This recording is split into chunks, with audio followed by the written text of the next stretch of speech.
Firm.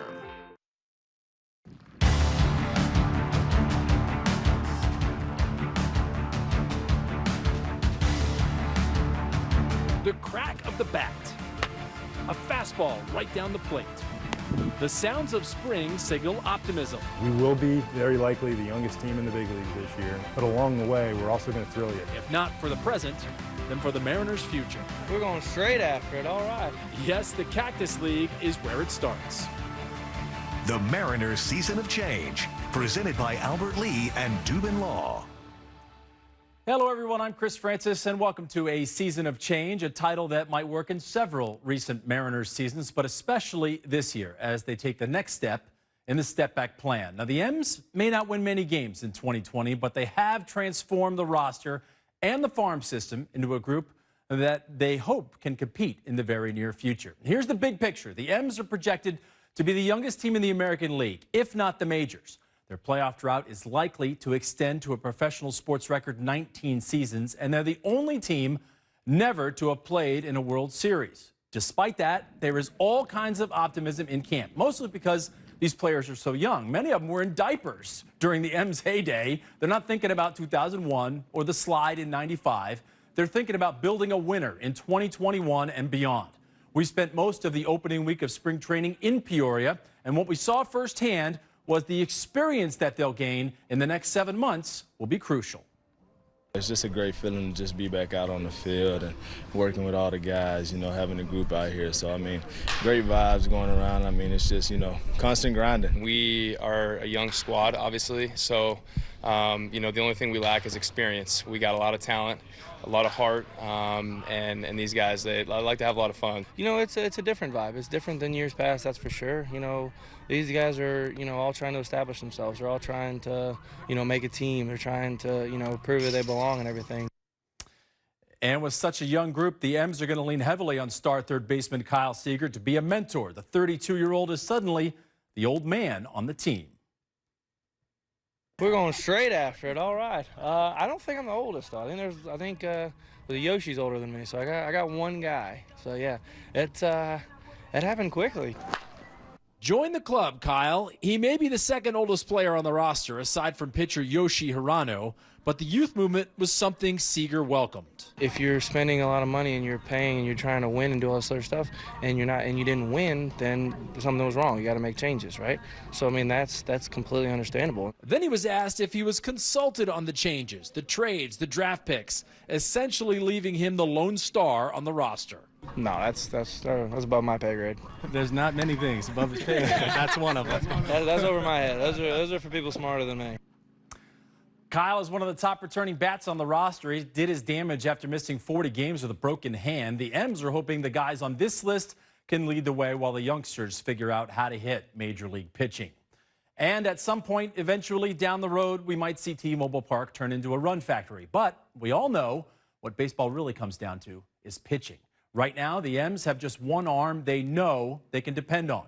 Aside from Marco Gonzalez, you've got a second-year starter who was very inconsistent in 2019, a rookie who's just pitched in 8 games, and 2 more guys coming off Tommy John surgery. But Kendall Graveman, a former Oakland A's opening day starter, says he's ready. I think the main thing is just being consistent, consistent delivery, consistent routines. I want to be a consistent player every time I'm out there, 5th day. I want the guys to know that, okay, we got a chance to win with Chef's up there on the mound. You've played this game for such a long time, and then to miss 18 months and not compete and all the things that come along with it. It's been a great year, as I've said before, but it was a challenging year, and I'm excited to be back on the mound and competing and doing what I love to do. And the backbone of the staff will be Marco Gonzalez, who made all 34 scheduled starts last year. He won 16 games on a team that won 68 total. But his main attribute, the one the M's are counting on, is his leadership. He's only 28, but he's gladly taken the ace mantle from King Felix.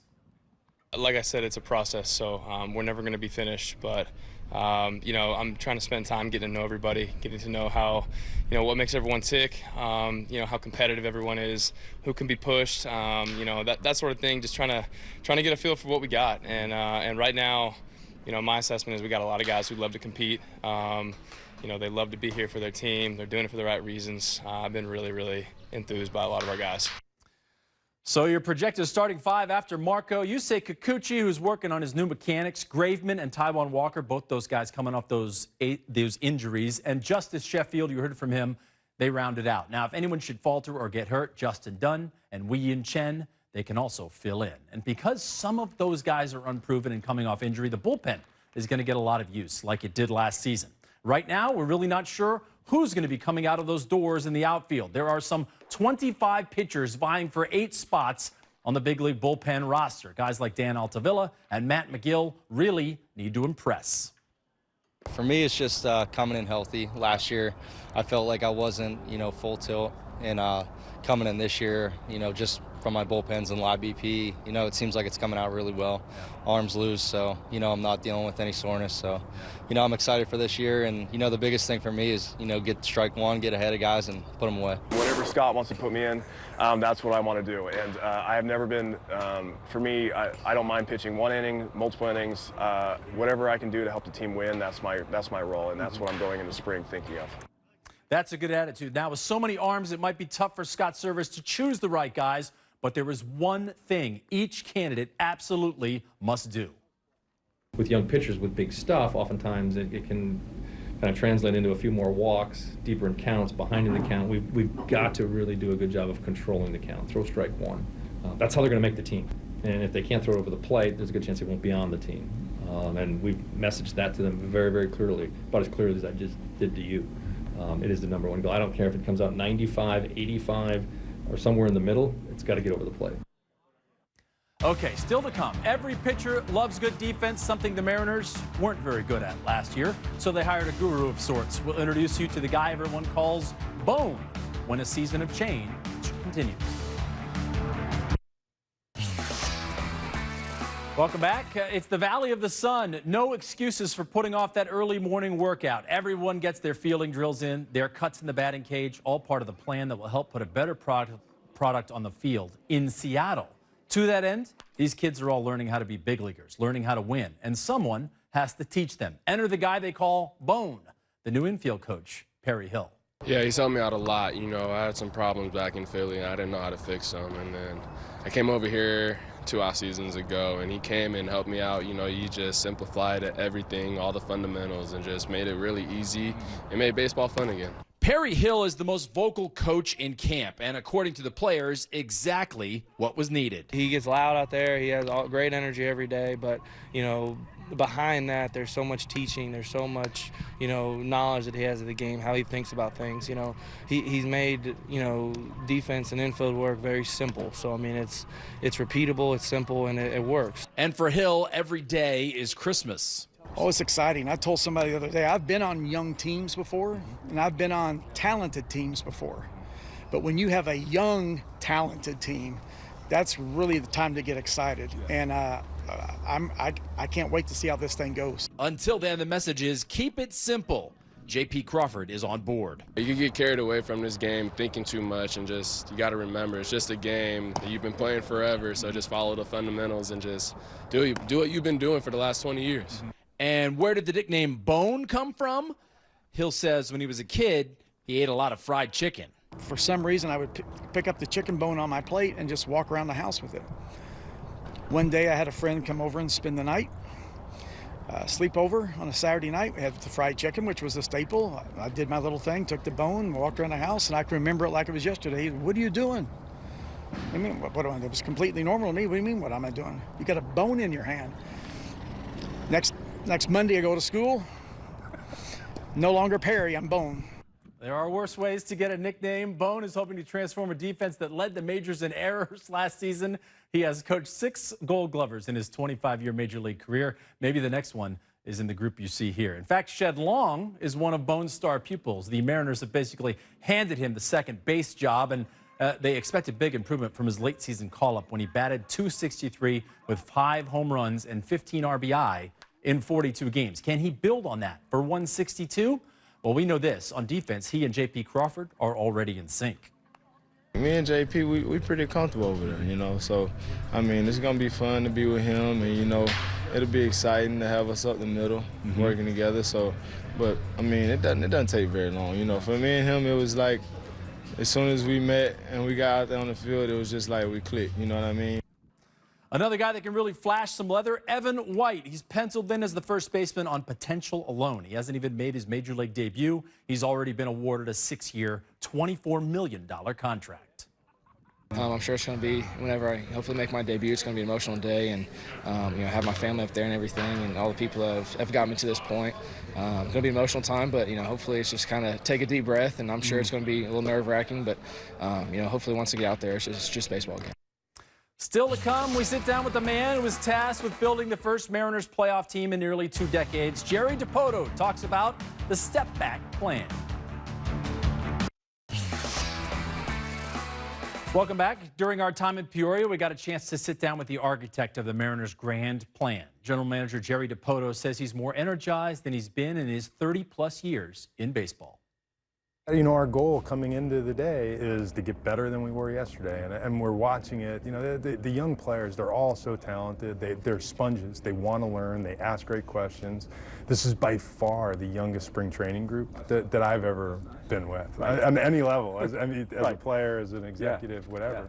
And every day they are energizing the environment, and you're going to see one or more of them do something each day that makes you say, wow, and not just dream of what might happen if all the skills come together, but you're watching them come together, which is so much fun. I think Bone said, it's one thing to have young players, but it's another thing to have young and talented players, and he's been in the game a long time. So that really spoke volumes in terms of what he told us. I think, whether you're a casual observer or you are a coach who's been here like Bone, you're among our executive team who effectively have been here for these last 4, now going on 5 years, putting this group together.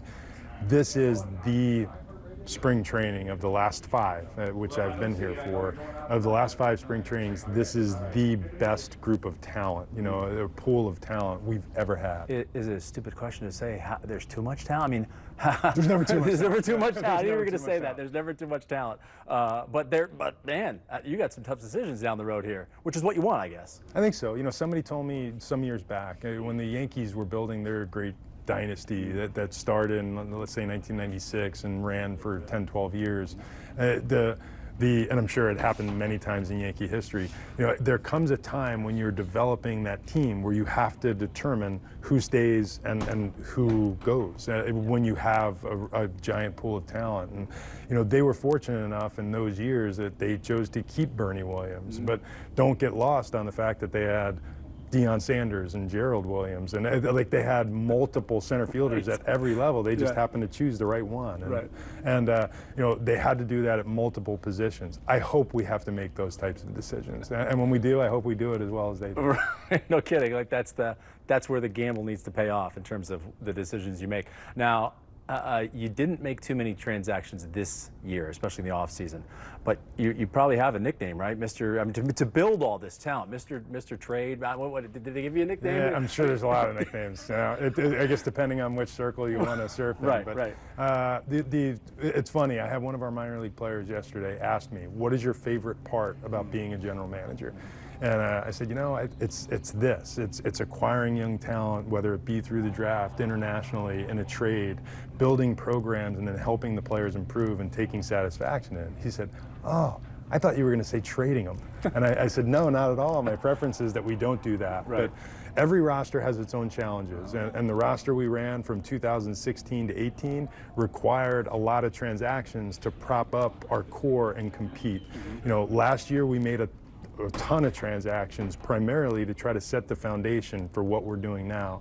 And if we called that in 2019 the step back, this is our next step forward, which is to give those young players the opportunity, the reps. You won't improve if you don't get to play. So give them the reps and let them go take that next step in their career, and we feel like a year from now we all win if that's the case. But it's a little ahead of schedule. If you would have told me that we were going to move from roughly being regarded as the 30th best and maybe the 31st in a 30-team league, we were not well regarded in terms of our minor league talent.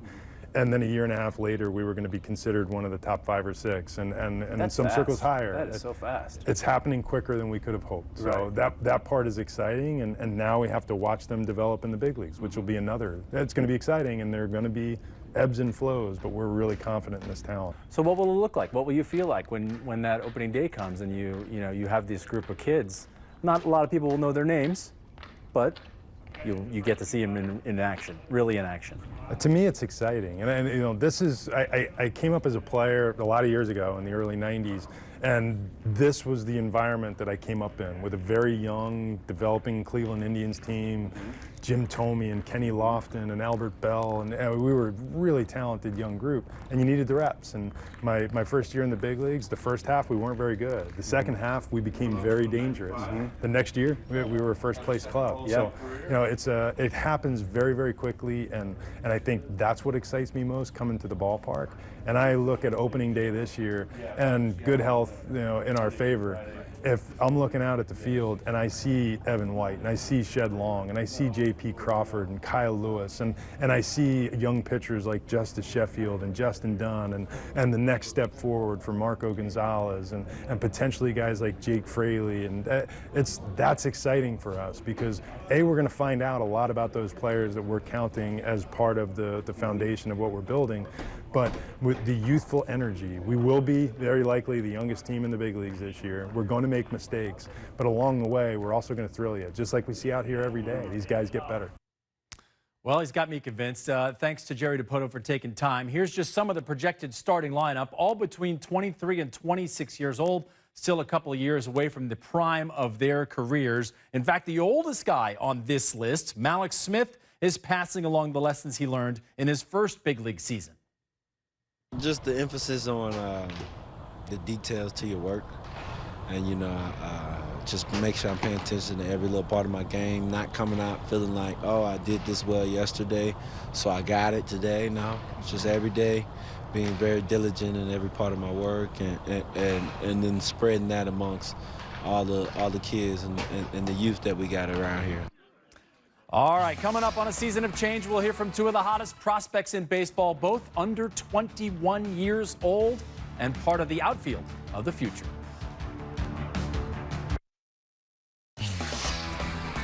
We are back one more time on A Season of Change. They say baseball is a kid's game, and that is definitely true. Some of these kids look a little older than the ones that might be on the M's opening day roster. I joke, but my 2-year-old loves baseball. 12-year-olds, they love getting autographs. And older fans in the know, they love meeting some of the game's future stars. And speaking of the future, we got a chance to see two of the top prospects in the entire game during our time in Peoria. Jared Kelenic and Julio Rodriguez look and act like the odd couple, but they are becoming best of friends and the future of Mariners baseball. Ranked number 7 and number 10 by Baseball Prospectus. What pressure? Julio and I have high expectations, higher than anybody else. So all of this is expected, but it's in a very genuine way. It's not arrogant at all. So him and I we block it out because we know our talent, we know everything that comes with it, but we're still, he's 19, we're still kids, and we're still out here just trying to have fun. We feel the same way. We literally talk all the time about it, and we're just trying to go out there and have fun. We really don't think about it, just trying to play the game the best way we can play, and just, I don't know, have fun. That's all we do.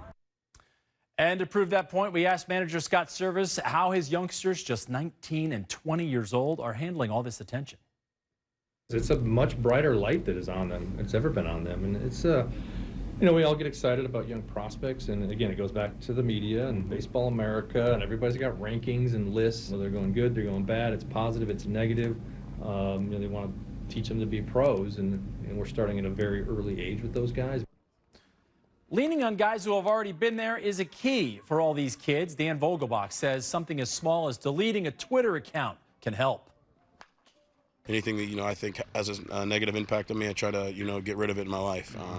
So, that's kind of something that I would advise other people to do, younger guys to do. You think it's getting in the way of you, this comes and goes pretty fast. You have a small window to perform and play in the big leagues, so, take advantage of every opportunity you get. Sage advice from Daniel. And just to give you a final feel of how much fun these guys are having, there's a ping pong tournament going on right now in the M's locker room, organized by pitcher Justin Dunn. Yeah, so I'm terrible. But 16 seed. Yeah. Oh, yeah, I'm one and done. I'm out. There's no Cinderella story coming from me. But I've had the ability to sit back, and I have a good chair in the locker room, so I could see everybody play without them knowing. So I have my 8 sleepers that I put on there, and I'm hoping that they do pretty well. I went random generator to get the seeding, so nobody was mad at me with their seeds. But I have my top 8. A little March Madness for Justin Dunn, something we're definitely going to keep our eye on the rest of the month, the Mariners ping pong tournament. We hope we were able to give you a glimpse of the Mariners' present and their future. Thanks for watching, everybody. Hope to see you at opening day. This is the Mariners Season of Change, presented by Albert Lee and Dubin Law.